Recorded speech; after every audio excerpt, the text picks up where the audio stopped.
Hello everyone. So in this video we will discuss the factors affecting SN2 reactions. पहली video के अंदर तो हमने SN2 रिएक्शन का इंट्रोडक्शन पढ़ा था, एक्सर्गोनिक एंटरगोनिक रिएक्शंस पढ़ी थी, एल्काइल हैलाइड्स ही क्यों सब्स्टिट्यूशन रिएक्शन देते हैं ये सब पढ़ा था। तो आज हम देखेंगे कि SN2 रिएक्शंस डिपेंड किन फैक्टर्स पर करती है। तो सबसे फर्स्ट जो फैक्टर होता है वो होता है लीविंग ग्रुप। अब हमने पढ़ा था कि जो SN2 रिएक्शन के अंदर क्या होता है, एक लीविंग ग्रुप भी होता है। अब जो लीविंग ग्रुप है वो स्टेबल है नहीं है, भाई ये भी तो होगा ना। अब निकल रहा है कोई ग्रुप निकल रहा है तो फिर वो उसकी स्टेबिलिटी भी तो चेक करेंगे। अगर मान लो वो स्टेबल ही नहीं हुआ तो फिर वो निकलेगा क्यों, वो तो फिर कार्बन के साथ ही जुड़ा रहेगा ना। तो उसकी स्टेबिलिटी चेक करने के लिए मतलब एक स्टेटमेंट होती है, weaker the base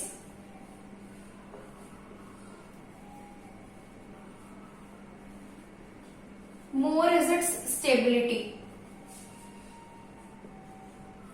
More is its stability. और वो क्या होते हैं, बेटर लिविंग ग्रुप्स।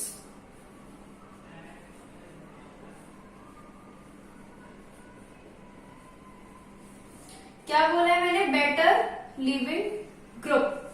क्या होता है, वीकर द बेस। अब जो होता है हमारा बेस वो क्या करता है, इलेक्ट्रॉन डोनेटिंग होता है, मतलब उसके पास इलेक्ट्रॉन्स होते हैं। अब क्या होगा, अगर वो स्टेबल होगा तो फिर वो अपने इलेक्ट्रॉन्स किसी को देना ही नहीं चाहेगा, किसी के साथ रिएक्ट ही नहीं करेगा। बट अगर वो स्टेबल ही नहीं होगा, या जो हम बोलते हैं ना it is a strong base, तो स्ट्रॉन्ग बेस का क्या मतलब है कि वो अपने इलेक्ट्रॉन्स इजीली डोनेट कर देगा। वीकर द बेस, जितना कम हमारा बेस वीक होगा उतना वो स्टेबल होगा, किसी के साथ रिएक्ट नहीं करना चाहेगा, और उतनी ही उसकी लीविंग ग्रुप मतलब लीविंग ग्रुप बनने की जो टेंडेंसी है वो ज्यादा होगी। अब मान लीजिए अगर हम हेलाइड्स को देखते हैं, जैसे I minus, Br minus, chlorine minus और F माइनस, तो उसके अंदर जब हम ऑर्डर देखते हैं ना लीविंग ग्रुप का, कि लीविंग ग्रुप टेंडेंसी किसकी ज्यादा होती है, तो हमारा ये ऑर्डर बनता है I minus, Br minus, Cl minus और F माइनस। ये क्या है, लीविंग टेंडेंसी।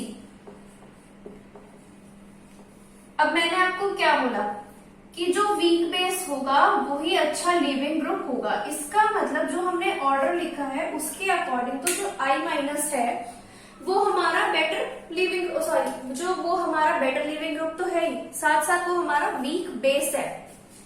अब I माइनस वीक बेस क्यों है, क्योंकि जो आयोडाइड का साइज होता है ना वो बहुत बड़ा होता है, जिसकी वजह से जो उसके इलेक्ट्रॉन, अब क्या होता है कि ना वो हाईली पोलराइज्ड होता है। हाईली पोलराइज्ड का क्या मतलब होता है, जो उसके अंदर इलेक्ट्रॉन क्लाउड्स होते हैं वो डिस्टॉर्टेड होते हैं।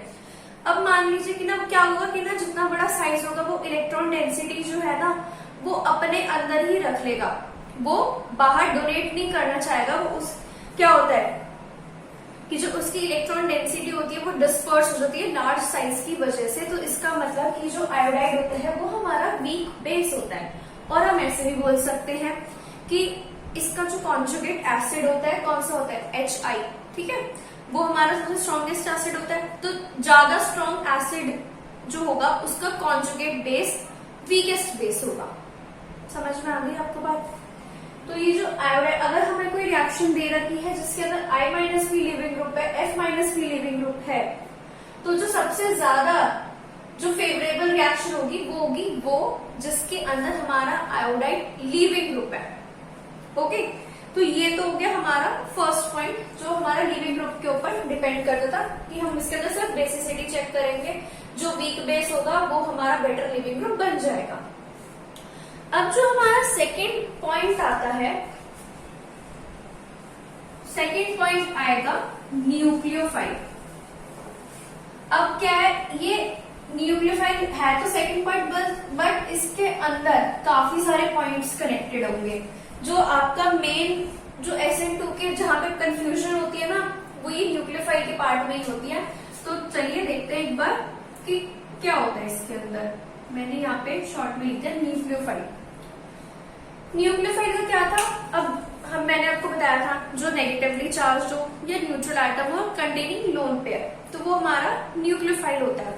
अब जिसके पास ज्यादा इलेक्ट्रॉन होंगे या ज्यादा इलेक्ट्रॉन डेंसिटी होगी वो ज्यादा अटैक करना चाहेगा ना, तो इसीलिए जो न्यूक्लियोफाइल होता है उसके अंदर क्या होता है, जितना ज्यादा बेटर न्यूक्लियोफाइल होता है उतनी ही हमारी SN2 रिएक्शन जो होती है वो फास्ट होती है। अब इसमें भी ना हमारे दो पार्ट्स आ जाते हैं, एक तो हो जाता है नेगेटिवली चार्ज और एक हो जाता है न्यूट्रल। मैंने लिख दिया एक तो हो गया नेगेटिवली चार्ज, ठीक, और एक हो गया न्यूट्रल। तो ये जो होता है ना नेगेटिवली चार्ज वाला, ये जो होता है हमारा बेटर न्यूक्लियोफाइल होता है।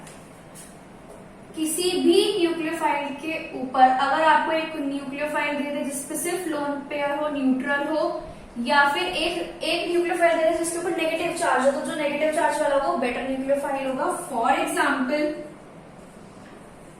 OH minus and water.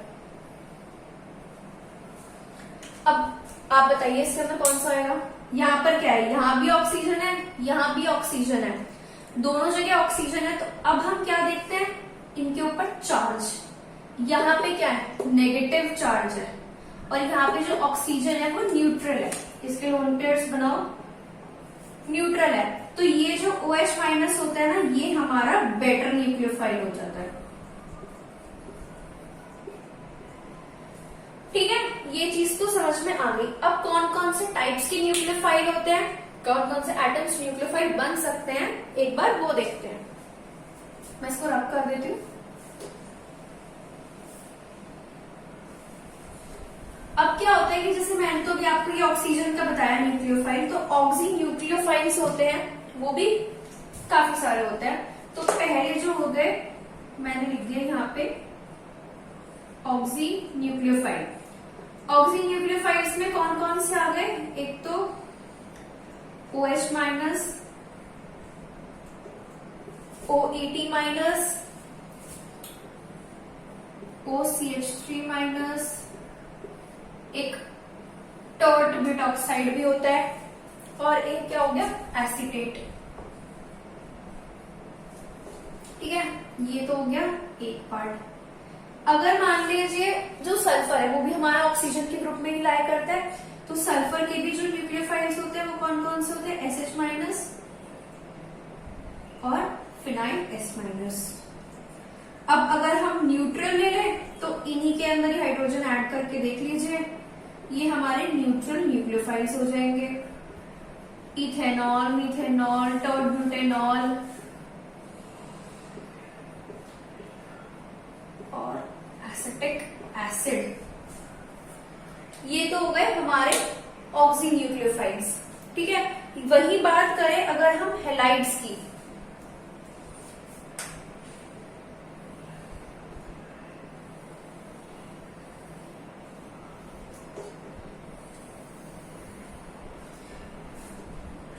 यही मैंने अगर लिख दिया हेलाइड्स।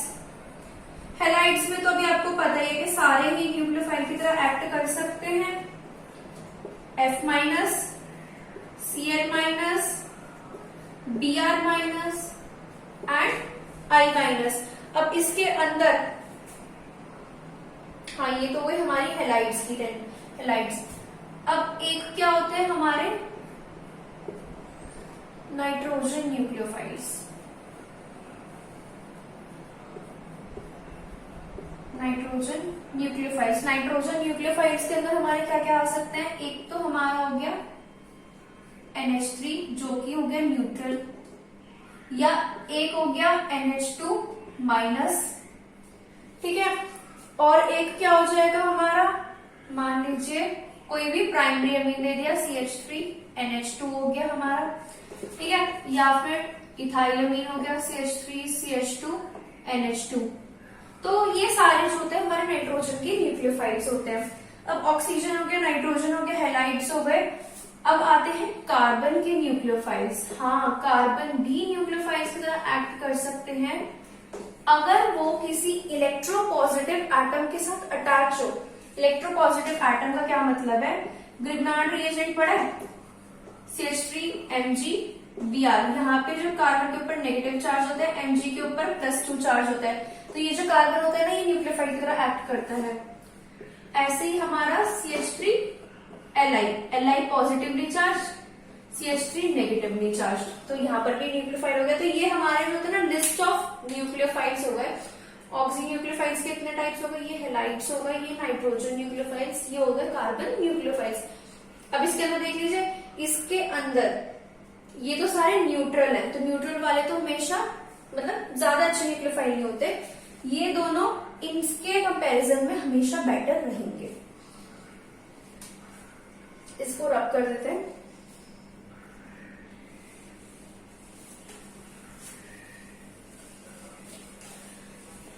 अच्छा, अब ना देखेंगे हम कि न्यूक्लियोफाइल की जो स्ट्रेंथ है वो किसके ऊपर डिपेंड करती है। न्यूक्लियोफाइल की अब हमने पढ़ तो ली कि ये टाइप के न्यूक्लियोफाइल्स होते हैं, बट इसके अंदर कौन सा स्ट्रॉन्ग न्यूक्लियोफाइल है, कौन सा वीक न्यूक्लियोफाइल, पुअर न्यूक्लियोफाइल, ठीक है। तो वो चीज हम देखते हैं। तो जो फर्स्ट फैक्टर न्यूक्लियोफाइल का डिपेंड करता है, अगर हमारे न्यूक्लियोफाइल्स सेम साइज के होते हैं। सेम साइज का क्या मतलब होता है कि मान लो अलोंग द पीरियड अगर हम चल रहे हैं तो ऑलमोस्ट सेम साइज ही होता है।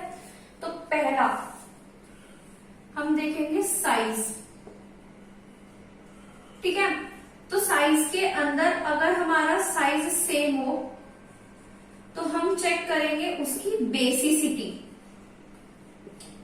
क्या चेक करेंगे, बेसिसिटी। और इसके अंदर क्या आ जाएगा, जो स्ट्रॉन्ग बेस होगा, strong base is better nucleophile.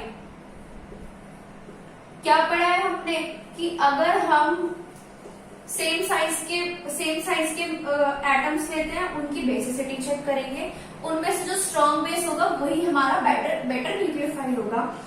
For example मैंने क्या क्या ले लिया, NH2 minus, OH minus and F minus.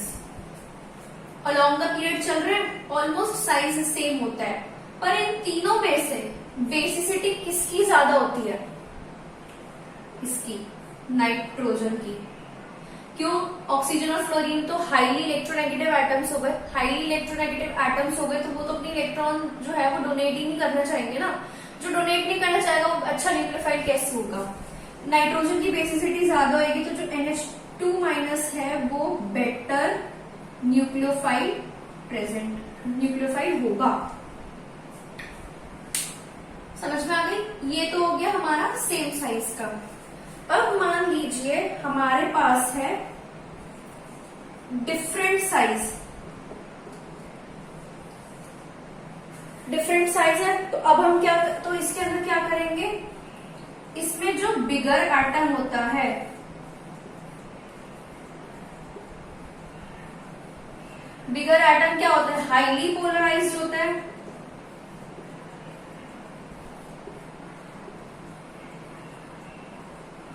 Bigger atom क्या हो गया, हाईली पोलराइज्ड, और वो बेटर न्यूक्लियोफाइल होता है।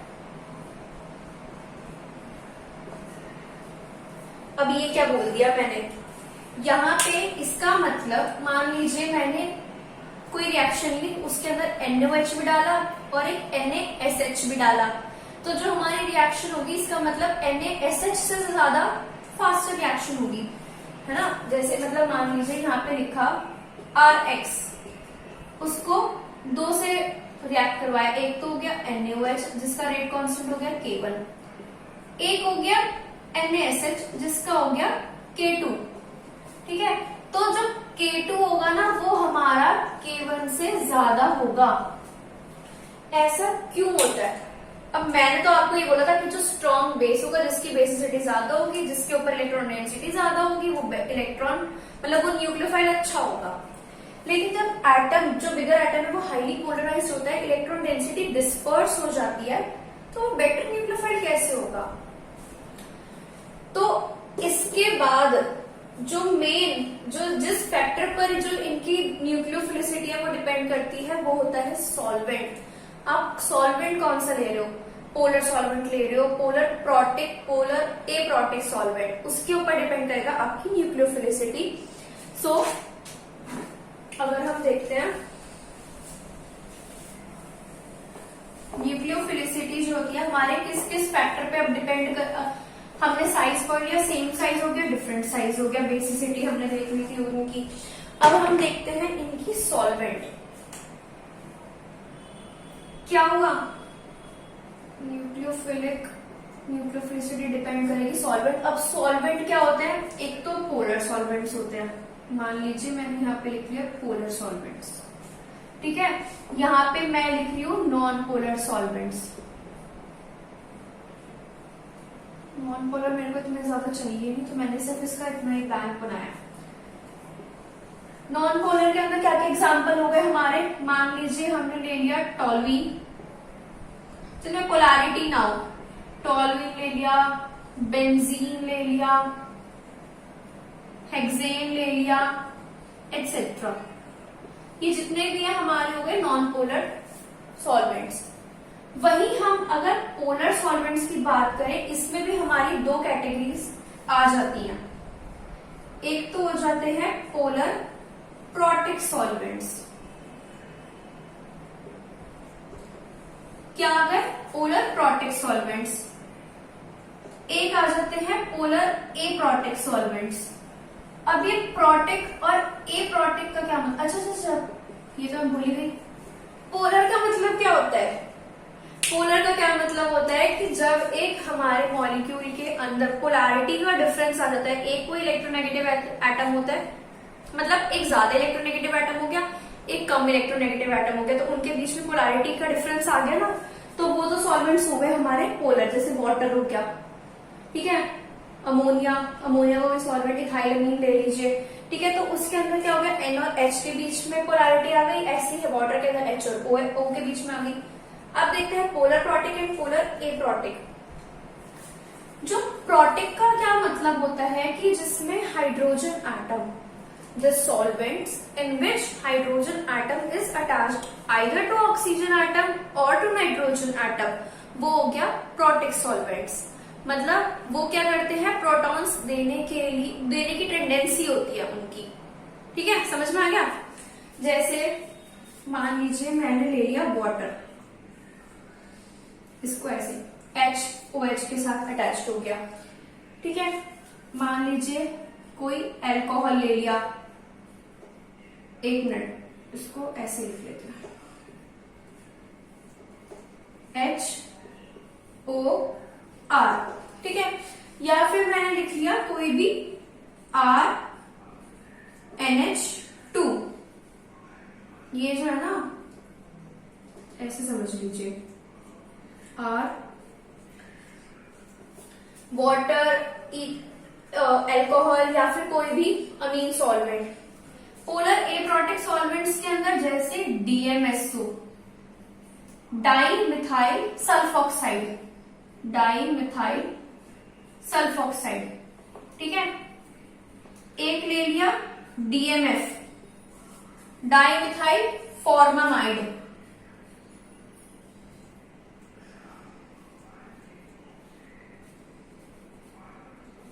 डाइमिथाइल फॉर्मामाइड, ठीक है। और एक क्या हो गया, एसीटोन,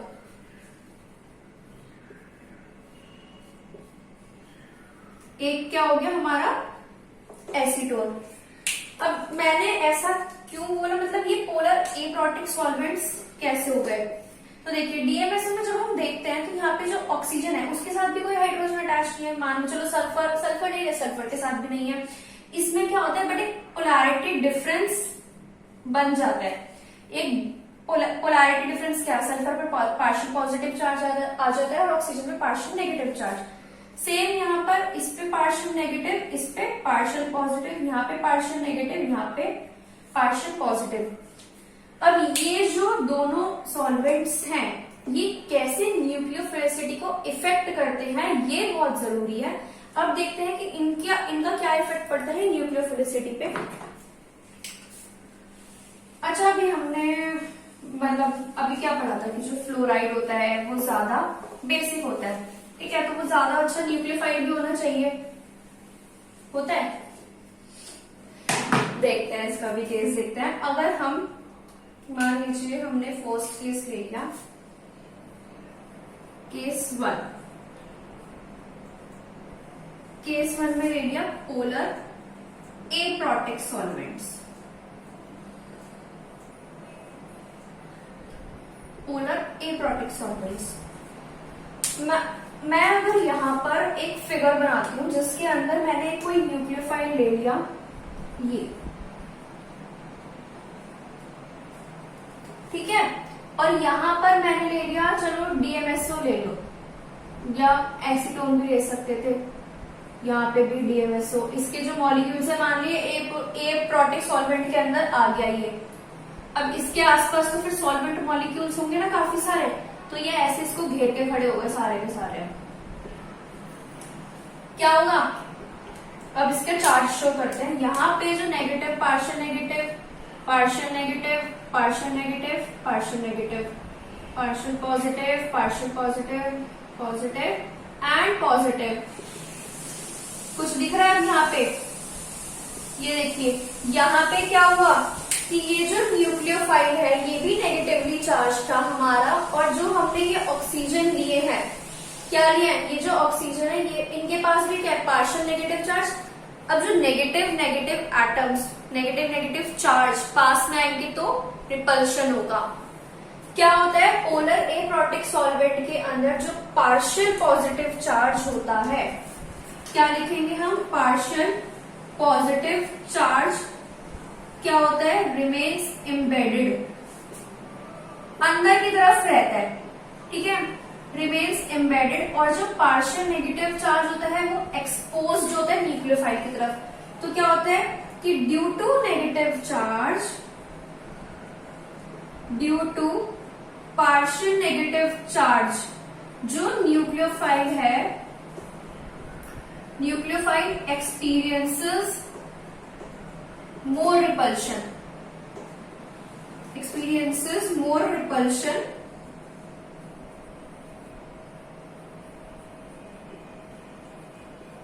and attacks readily। अब यार वो वैसे ही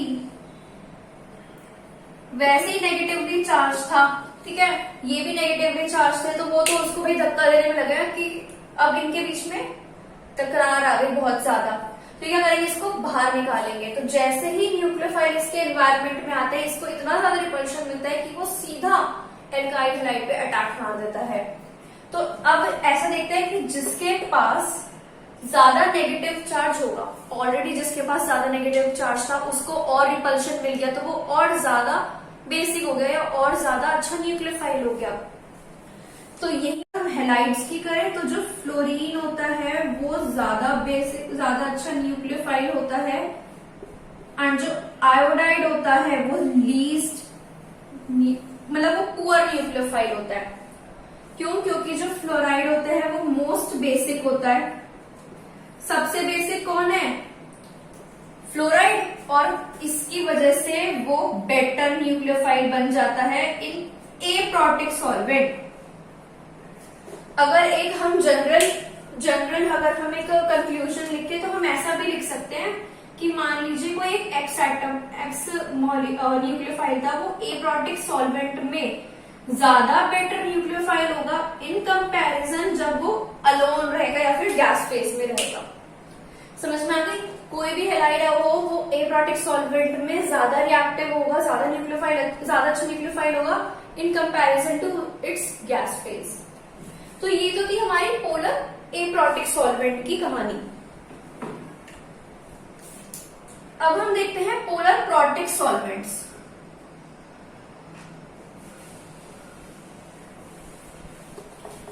polar protic solvents, polar protic solvent के अंदर अब क्या चेंज आ जाता है देखते हैं। देखिए, जब हमारा पोलर प्रोटिक सॉल्वेंट लिया हमने तो फिर से एक कोई न्यूक्लियोफाइल यहाँ पर था, पर अब क्या हुआ, जो जैसे मतलब मान लो मैंने वाटर ले लिया, तो वाटर के अंदर क्या है, ये जो हाइड्रोजन है ये इस न्यूक्लियोफाइल के साथ इंटरेक्शन शो कर सकता है। ऐसे ही एक और यहाँ पर होगा वाटर, वो भी शो करेगा। जितने भी मतलब वाटर के मॉलिक्यूल्स न्यूक्लियोफाइल को घेर के खड़े हो जाएंगे। तो जब इन्होंने घेरना शुरू करा तो उससे क्या हो गया,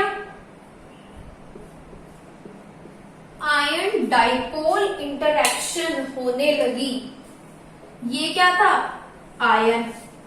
ठीक है, यहां पे क्या बन रहा था? डाइपोल, दो पोल्स, डाइपोल।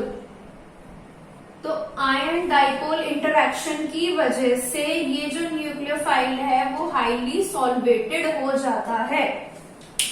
मतलब वाटर जो है, जो जिसके पास ज्यादा नेगेटिव चार्ज होगा वो उतने ही ज्यादा वाटर मॉलिक्यूल्स के साथ रिएक्ट करेगा। ठीक है, तो मान लीजिए फ्लोराइड है, फ्लोराइड के पास ऑलरेडी नेगेटिव चार्ज ज्यादा होता है क्योंकि एक तो उसका स्मॉल साइज होता है, जिसकी वजह से जो उसकी इलेक्ट्रॉन डेंसिटी होती है वो बहुत ज्यादा होती है। तो फ्लोराइड का जो नेगेटिव चार्ज है वो काफी ज्यादा होगा, तो वो बहुत सारे हाइड्रोजन एटम्स के साथ इंटरैक्ट करेगा। अब मान लीजिए कि ना आयोडाइड के आसपास तो 2 वाटर मॉलिक्यूल्स है और फ्लोराइड के पास हो गए 5। अब उसको अटैक करना है किसी हेलाइड के ऊपर, मतलब alkyl halide, sorry alkyl halide नहीं, किसी भी उसको सब्स्टिट्यूएंट के ऊपर अटैक करना है। अब मान लीजिए वो अटैक करेगा तो कैसे अटैक करेगा? इतने सारे वाटर मॉलिक्यूल्स को घेर के उसको पहले इन सबको तोड़ना पड़ेगा। अब जितने ज्यादा वाटर मॉलिक्यूल्स होंगे उनके बॉन्ड को ब्रेक करने के लिए उतनी ज्यादा हमें एनर्जी चाहिए होगी। तो इसीलिए हम ये बोलते हैं कि जो हमारा, जब हम ये वाला केस लेते हैं तो उसमें जो फ्लोराइड होता है वो लीस्ट मतलब पुअर न्यूक्लियोफाइल होता है, और जो हमारा आयोडाइड होता है वो हमारा बेस्ट न्यूक्लियोफाइल होता है। इसके अंदर अब ये क्या हो गया? Better nucleophile. ठीक है, वैसे तो लेकिन क्या होगा कि ना अगर ये अलोन गैसेस फेस में आता तब भी तो ये तब भी थोड़ा ज्यादा अच्छा न्यूक्लियोफाइल होता, बट प्रोटेक्ट सॉल्वेंट के अंदर जो होता है ना, अब इसको अगर हम ऐसे लिखे x minus is less than, मतलब x माइनस से कम किसकी हो गई? प्रोटेक्ट सॉल्वेंट की न्यूक्लियोफिलिसिटी। क्यों? यहाँ पे तो ये अकेला था, कोई भी वाटर मॉलिक्यूल्स को ब्रेक नहीं करना था, यहाँ पर इसको वाटर मॉलिक्यूल्स के बॉन्ड्स को ब्रेक करना पड़ेगा। इसीलिए गैसियस फेज के अंदर न्यूक्लियोफिलिसिटी ज्यादा होती है, प्रोटेक्ट सॉल्वेंट के अंदर कम होती है। तो जो नेट रिलेशन बना, नेट रिजल्ट कह दो, या तो नेट रिजल्ट के अंदर क्या बना कि जो x माइनस जो A प्रोटेक्ट सॉल्वेंट के अंदर होता है वो बेटर न्यूक्लियोफाइल होता है as comparison to x minus, और जो x इन प्रोटेक्ट सॉल्वेंट है वो तो सबसे ही लीस्ट होता है, सबसे लेस होता है। ठीक है, तो ये क्या बन गया? x minus in A protect solvent, then x minus, then x minus protect. और क्या था? प्रोटेक्ट सॉल्वेंट के अंदर जो हमारा आयोडाइड होता है वो बेटर न्यूक्लियोफाइल होता है, लेकिन पोलर A प्रोटेक्ट सॉल्वेंट के अंदर जो आयोडाइड होता है वो लीस्ट मतलब पुअर न्यूक्लियोफाइल होता है वो, और फ्लोराइड जो होता है वो बेटर न्यूक्लियोफाइल होता है। ठीक है, ओके। तो अब हम इसके एग्जांपल्स देखते हैं, 1-2 क्वेश्चन की उसके अंदर कौन सा बेटर न्यूक्लियोफाइल होगा, कौन सा नहीं।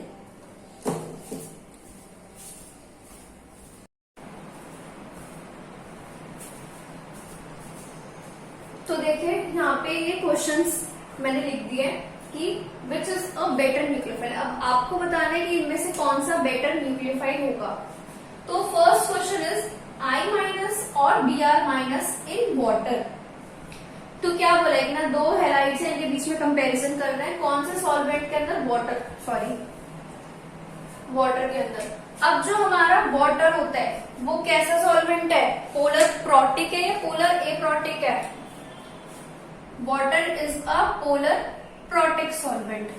ठीक है, पोलर प्रोटिक सॉल्वेंट हमने क्या पढ़ा था कि जो ज्यादा बेसिक होगा ना उसको वाटर घेर के खड़ा हो जाएगा और वो लेस न्यूक्लियोफिलिक होगा।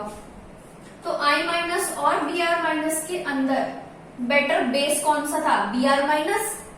तो Br माइनस बेटर बेस था, इसलिए वो लेस न्यूक्लियोफिलिक होगा। तो बेटर न्यूक्लियोफाइल कौन सा हो जाएगा हमारा? I minus. ये क्या है हमारा आंसर? समझ में आया? एक तरीके से समझ लो, जो बेसिसिटी होती है वो हमारी न्यूक्लियोफिलिसिटी से इनवर्सली प्रोपोर्शनल होती है। ये वीक बेस था इसलिए वो बेटर न्यूक्लियोफाइल हो गया in polar protic solvent. Next question है CH3O माइनस मिथॉक्साइड और मिथेनॉल इन DMSO। DMSO क्या है? Polar aprotic solvent. क्या है? Polar aprotic solvent. अब वैसे तो इसको भी देखने की जरूरत नहीं है, इन दोनों में कंपैरिजन करो। मैंने आपको क्या बोला था यहाँ भी ऑक्सीजन है, यहाँ भी ऑक्सीजन है, ये नेगेटिवली चार्ज है और ये क्या हो गया हमारा न्यूट्रल हो गया। तो नेगेटिवली चार्ज और न्यूट्रल के अंदर सबसे ज्यादा जो हमारा अच्छा न्यूक्लियोफाइल होता है वो कौन सा होता है, नेगेटिव वाला। तो इसीलिए जो मिथॉक्साइड है ये हमारा बेटर न्यूक्लियोफाइल होगा। यही हम बात करें OH माइनस में और NH2 माइनस इन DMSO। अब ये देखिए इसके अंदर क्या है, OH माइनस है और NH2 माइनस है, दोनों ही सेम पीरियड के है, ऑलमोस्ट सिमिलर साइजेस है। तो हमने क्या पढ़ा था, जो ज्यादा बेसिक होगा वही हमारा बेटर न्यूक्लियोफाइल होगा। NH2 माइनस मोर बेसिक तो बेटर न्यूक्लियोफाइल। ये भी पोलर एफ्रोटिक सॉल्वेंट है, सॉरी, ठीक है। कंफ्यूजन तो नहीं है, पहले मेरे को बहुत कंफ्यूजन होती थी, बट फिर जब पढ़ा अच्छे से तो जाके समझ में आया। और ये बहुत इंपॉर्टेंट टॉपिक है, ये ऐसा तुमसे डायरेक्ट कोई नहीं पूछता, बट इसको जब हम रिएक्शन में यूज करते हैं ना तब इसकी बहुत ज्यादा वेटेज हो जाती है। ये छोटे छोटे जो पॉइंट्स होते हैं ना, उस टाइम एग्जाम के टाइम पर तो समझ ही नहीं आ रहे होते कि क्या पूछ लिया हमसे, कंफ्यूजन इतनी ज्यादा हो जाती है, तो पैनिक कर जाते हैं हम। बट अगर आप स्टेप वाइज ऐसे चलते रहोगे तो फिर आपको बहुत अच्छे से समझ में आ जाएंगे। ये एक क्वेश्चन जो था ना, मतलब ऐसी, ये तो क्वेश्चन तो खत्म हो गया कि अब न्यूक्लियोफिलिसिटी के मतलब SN2 रिएक्शन किन किन फैक्टर्स के ऊपर डिपेंड करती है। ये सारे फैक्टर्स मैंने आपको कवर करवा दिए हैं। एक क्वेश्चन मैं पूछूंगी, मान लीजिए आपको दे दिया ethanol CH3CH2OH plus Cl minus, halide attack कर रहा है, CH3CH2Cl प्लस OH माइनस। आपको बताना है कौन सी डायरेक्शन में ये रिएक्शन जाएगी, फॉरवर्ड जाएगी या बैकवर्ड जाएगी, या रिएक्शन ही नहीं होगी। देखिए इसका आंसर क्या आएगा, ये रिएक्शन बैकवर्ड जाएगी। क्यों जाएगी बैकवर्ड, क्या होता है, हमें एक तो लीविंग ग्रुप की टेंडेंसी देखनी है और एक न्यूक्लियोफाइल देखना है। मान लीजिए यहां पर अगर हम फॉरवर्ड देखते हैं तो लीविंग ग्रुप क्या हो गया, OH माइनस। अगर हम बैकवर्ड देखते हैं तो लीविंग ग्रुप क्या हो गया हमारा, Cl माइनस। अब हमें यहाँ पे ना लीविंग ग्रुप टेंडेंसी चेक कर लो कि Cl माइनस और OH माइनस के अंदर बेटर लीविंग ग्रुप कौन सा है। तो आंसर होगा Cl माइनस, बिकॉज हमने पढ़ा था जो हमारा वीक बेस होता है वही हमारा बेटर लीविंग ग्रुप होता है। Cl माइनस हमारा वीक बेस क्यों हुआ, अगर हम इसके कॉन्जुगेट एसिड्स लिखते हैं, मैंने लिखे कॉन्जुगेट एसिड, अगर आपको समझ नहीं आ रहा ना तो कॉन्जुगेट एसिड लिख लो। इसके कॉन्जुगेट एसिड क्या होगा, इसका HCl और इसमें क्या है H2। इन दोनों में सबसे ज्यादा एसिडिक कौन सा हुआ, HCl more acidic, mineral acid है यार, मिनरल एसिड सबसे ज्यादा एसिडिक होते हैं। जो ज्यादा एसिडिक होगा उसका कॉन्जुगेट बेस उतना ही वीक होगा। तो ये जो Cl माइनस होता है ये हमारा वीक बेस बन जाता है। क्या बन जाता है, वीक बेस। जितना ज्यादा वीक बेस होगा उतना ही वो बेटर लिविंग ग्रुप होगा। बेटर लिविंग ग्रुप, यहाँ पे तो ये न्यूक्लियोफाइल की तरह अटैक कर रहा है, अगर फॉरवर्ड रिएक्शन में देखते हैं तो ये तो हो नहीं सकता। अगर हम रिवर्स में देखते हैं तो OH माइनस इस पे अटैक करेगा, Cl निकल जाएगा। तो इसका मतलब कि जो रिएक्शन अगर बैकवर्ड जाएगी तो ही हमें Cl minus as a leaving group मिलेगा। तो जो हमारी फेवरेबल रिएक्शन होगी वो हमारी क्या होगी, ethanol, sorry ethyl chloride, ethyl chloride. इसके अंदर हमने OH माइनस डाला तो अब हमें क्या मिल जाएगा, हमें इथेनॉल एंड क्लोराइड। तो आई होप आपको ये समझ में आ गया होगा। मैंने बहुत ही बेसिक से शुरू करा है और मैं धीरे धीरे एडवांस लेवल पर भी जाऊंगी, बट अगर आपको बेसिक्स अभी समझ में आ गया तो आपको एडवांस में इतनी प्रॉब्लम नहीं आएगी। नेक्स्ट जो हम वीडियो देखेंगे वो हम देखेंगे रिंग ओपनिंग ऑफ इपॉक्साइड्स। ये भी बहुत इंपॉर्टेंट टॉपिक है क्योंकि हमें पता ही नहीं होता कौन सी पोजीशन पे इपॉक्साइड्स ओपन होएंगी, तो ये भी SN2 रिएक्शन फेवर करती है। तो अब हम नेक्स्ट वीडियो में देखेंगे कि इपॉक्साइड्स की रिंग ओपनिंग कैसे होती है। तो थैंक यू सो मच और आई होप आपको ये पसंद आई हो। Thank you.